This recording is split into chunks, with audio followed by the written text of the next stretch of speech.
Musika zuzenean telebista saioa Bergarako kartzela zaharrera etorri da gaurkoan. Josu eta Alainekin egin dut gaur hitzordua. Beraiek hegazkin dira eta disko berria dute, Haize Beltzak. Gaurkoan gurean trip hop eta pop doinuak izango dira nagusi, hegazkin taldearekin.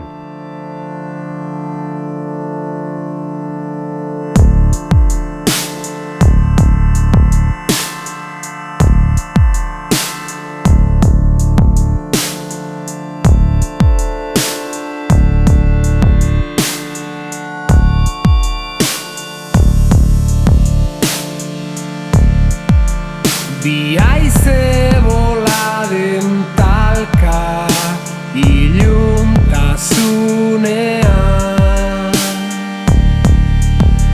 gure barnean. Ni Alain Karazo Iturriaga naiz, Bergarakoa naiz, eta nik hegazkinen sintetizadoreak eta gitarra jotzen dut.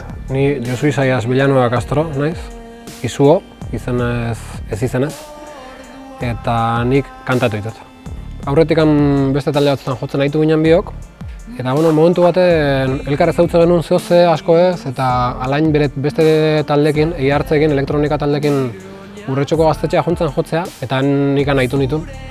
Eta nahi asko guztotzean, zegitezun sintetizadorekin eta etzetzen soinuk eta orduan, pentsan ostra, politxalitzak elkarrekin zerbait ditea, eta proposa unean, da, hasi ginen oso ondo jakin gabe zein nahi genuen, zan, pixkat probatzea, berze, nik kantatzen nuen da gitarra jo beti, da pixkat gitarra mundutik bezala nentorren, ez, eta Alain behar bai, baina, elektronika beste abia puntu bat bezala zen kantu sortzako garaien daula, eta, probatzen, kostatu zaigun topatzea bidea, baina azkenen gauzak ateatzen hasi zian da.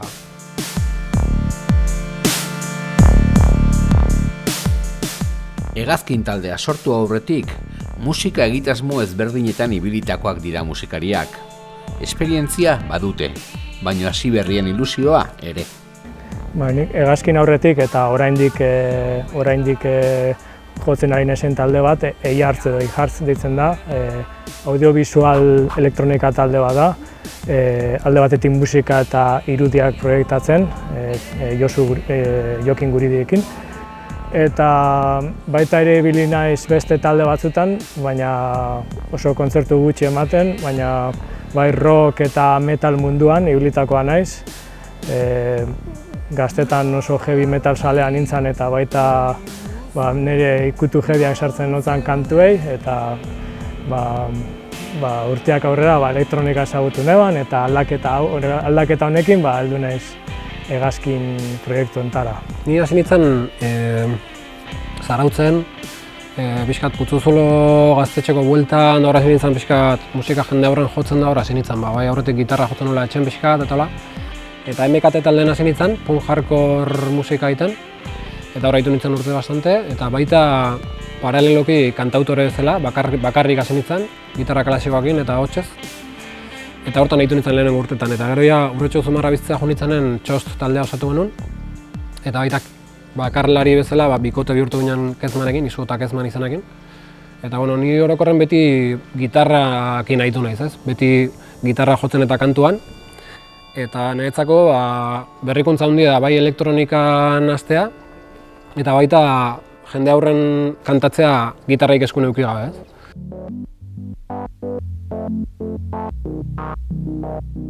Musikalki trip hop eta pop giroetan dator hegazkin taldea.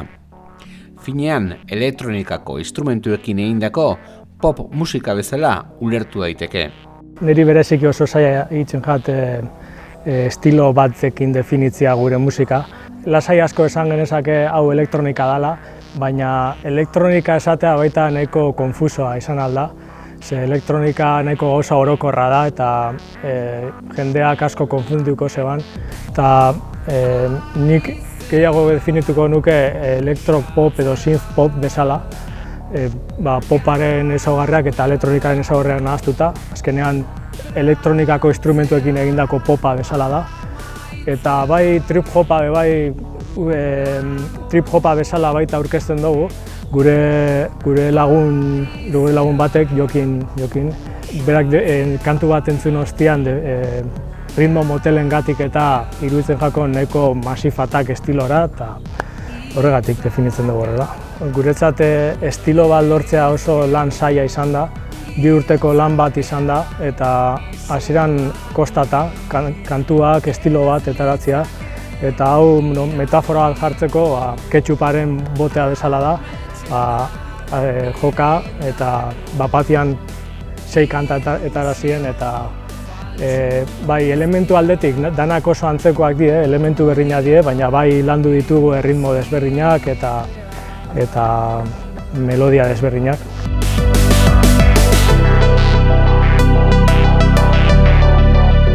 Musika izaten da lehen sortzen dutena. Sinteak eta erritmo kutsak dira nagusi kantu sorkuntzan. Bukaeran datoz kantuen letrak. Gure lan egiteko modua normalean izaten da bion artean riff bat edo bukle bat sortu, eta pasatzen gara ensaio guztia orduak eta orduak bukle horren gainean lanian, eta hor juten dira ahotsa melodiak irtetzen, eta gero normalean letrak eta beranduago lantzen ditugu. Praktikan sintetizadorek manejatzen dituna alain da, kantatzen ari naiz, eta letrak idazten dituna ere bai. Baina, beti azken finean dana elkarrekin egite du baita, eta bai ahotsetan, bai letratan, alain jute zait iradokitzen gauzak ez, ostra, hau eta hau okerra dago, eta elektronikakin eta sintetizadorekin berdin, ez? Beti sortze du elkarrekin gaudenen. Apenas indegu bakoitzak etxetik zerbait eraman, beti da benga eta elkartu eta...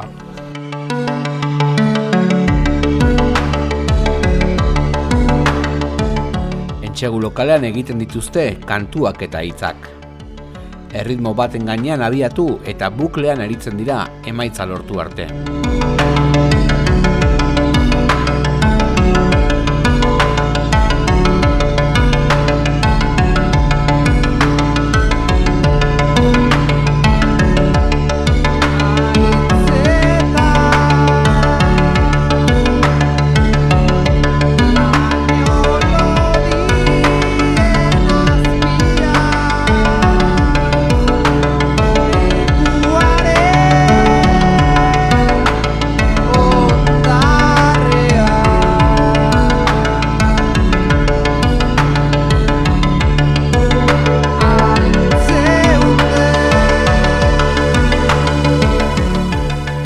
Ensaio lokalen beti, ia egiten duen dana bertan indegu, bai musika, bai letrak idatzi eta dana.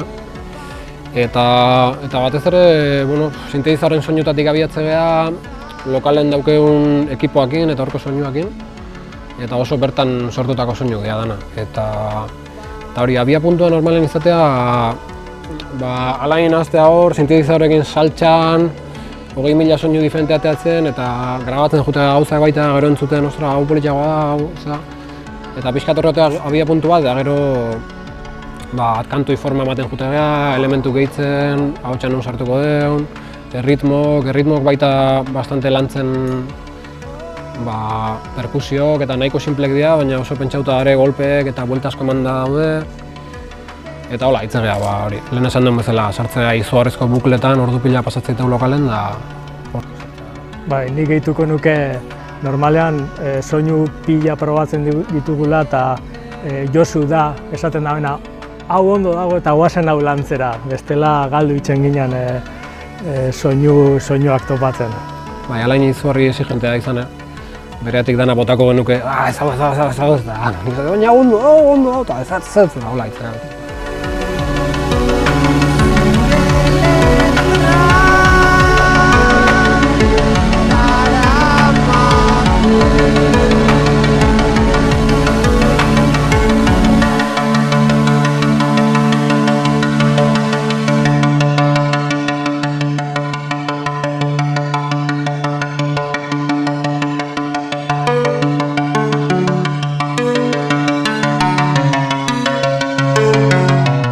Normalean oso bukle kantuak die, eta programatzen dugu erritmo bat, erritmo kaxarekin, eta gero horren gainean lantzen dugu, baina nire ustez kantuak ritmikoki gehien markatzen dena basua da, oso basuan soinu oso gogorra eta polita ateratzen dago, eta nik uste horrek markatzen dagoela kantuan erritmoa bereziki. kantuak egiten hasi ginean, pentsatzen ginean gitarra askoz gehiago sartu behar genuela, baina topatu gitarra gehiago detaileak, kantuen detaileak egiteko gehiago, beste sintetizadore bat izango bazan moduan, beste soinu batekin eta kantuak apaintzeko erraminta bat bezala erabili dugu.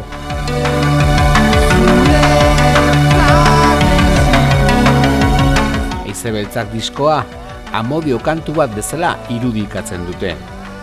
Hitzetan iluntasuna nabari da ordea, eta zauriak eta sentimenduak agerikoak dira.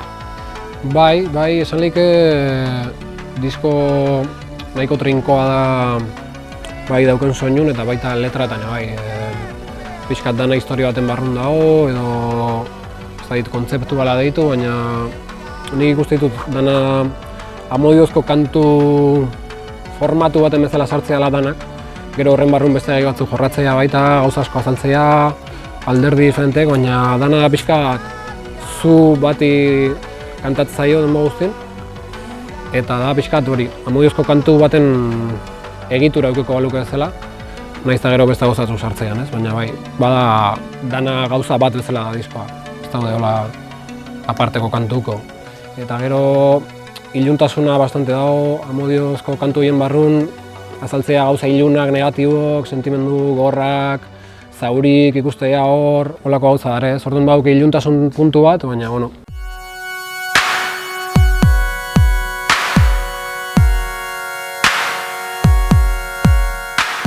Shot estudiotan grabatzen da Haize Beltzak diskoa. Arrasaten, Ander Barriuso soinu teknikariaren gidaritzapean. Bueno, elektronika grabatzea nahiko erresa da, etxean, bai estudioan. Guk beldurra zeukagun, guk lokalean entzuten genuen indar hori galtzea grabaziotan. Eta erabaki genuen Barriusoekin grabatzea. Eta adibidez elektronika oso lan erresa izan zen, dana zuzenean grabatzen da eta oso arreglo gutxi dare ostean. Bai ahotsetan hor bai zegoen lanketa asko eta berak egin duen lana garrantzi handia du gure diskoan. Gauza asko ikasi ditugu berakin eta emaitzarekin oso gustora gaude. Bai, estudio ninduen lanik handiago izan da. Bai elektronika pixkat nahiko finkatuta geneuken nola sonatzen nahi gendun, eta Ander Barriosok grabatzezunen ja, grabazioekin ja asko ikutu gabe erkize joan. Aldiz ahotsetan, Anderrek beak hasieratik esan zigun hori buruntzozko idea batzuk, eta aitzezunekin hor nik kantatzen da nola initzen, bueno, nahi zituela efektu batzuk probau, eta gure joan ginean irekita probatzea gauza. Eta ikerrezko lana, egia esan ikerrezko teknikari da, Ander Barrioso. Eta ahotsakin izugarrizko lanketa egin genuen, askotan grabau, gero probau behin kantatzen una, berdin kantau lau bat aldiz, probau laurakin, batzui efektu bat sartu bestea, zati baten bai bestenez, hor dago lanketa handien dago. Eta horrekin izugarri guztua gatu nola gatuen diskoa, eta Anderrekin indako lanare plazerra izan da guretzako. Kiston teknikari da, eta gero gertuko pertsona bat, antzeko sensibilia daukena, hola sentitzen duen, eta guztua gaitu ginen berekin.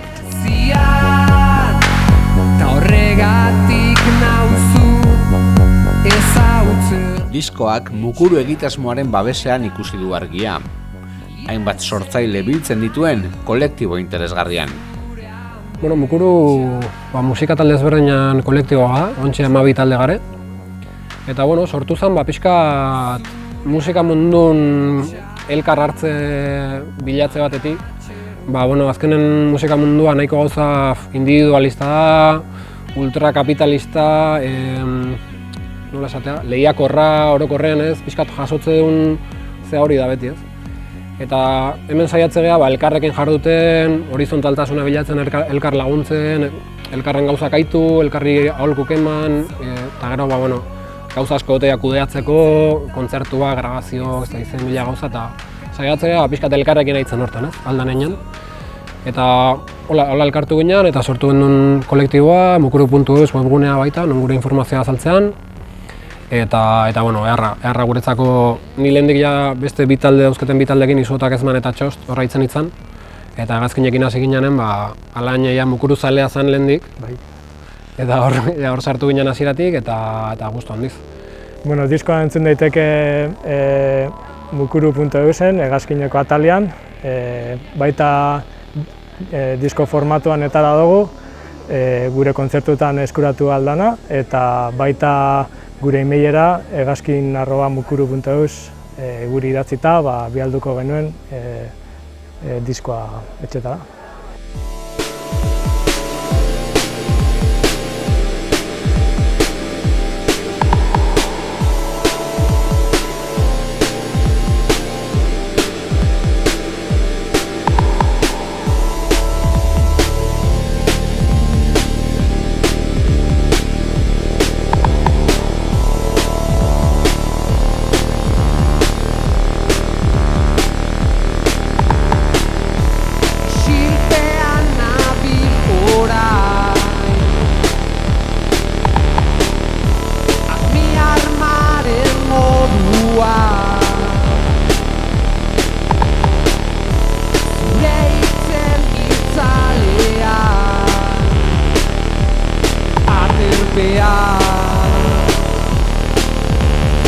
Orokorrean nire daukaten esperientzia, bai musikari bezala eta kontzertu antolatzaile bezala, urtekin izan da kontzertu baten berdin dula batek bestekin ez pehatzea. Lehen askotan antolatzeko bilatzen, honen antzeko talde bat, berdin da, diferente alin badare, ondo. Orduan, oain arte joitun kontzertutan nahiko talde diferente gaitu dira gurekin. Orduan nik esan nuke, edozein lekutako baliogula, egia da guri gustatzen zaigula jotzea gauez, leku ilun baten, argi gutxikin, jendea pixka parranda giron daola, igual, gero eszena aldetik eta hola, ez dakik oso ondo nun sartzea, musika elektronikoko jaialdi baten jotzea guiko berluke, baina baitare rock kontzertu dauden leku baten, gur oantxe bilatzen nahi gara, aber noa jungo gehan, aber nun dideitzegoen, nun topatzen duen lekua jotzeko. Arriak zerua, dena bapatean, iraulitzen nere aurrean, zure etxera itzultzean, dena aldatu zen gure artean, nahi zure... Alain eta Josu ageri dira agertoki gainean, baino bikoaren atzean badira beste hainbat lagun lanean. Aritz Ormazabal Barriosekin digu diseinua, diseinu eharrazkoa benetan, gure lagun eta txosteko kideare bai. Eta gero laguntzaile gehiago izan diteu, arlo diferentetan lagundu duguenak, bai bideoklipetan, Jokin Guridi, Ander Bolibar aitzea laguntzen kudeaketan orokorren, eta gero musikan lagundu dugu Mikel Arriaran iraetak, eta Ido Jarnez Toledok bai, eta jende gehiore bai, baina disko nahi patu ditugunak hauek izan dira, eta bai bio gehala, baina bai inguruko lagunak bai laguntzei guela, bai gure musika entzute guela, behien iritzi eman, eta hori asko eskertzea. Ez da askotan aipatzen, baina musikan izugarri eskertu da zure inguruko lagunak babestea eta gustoko izatea, eta hori musikariontzat oso garrantzitsua.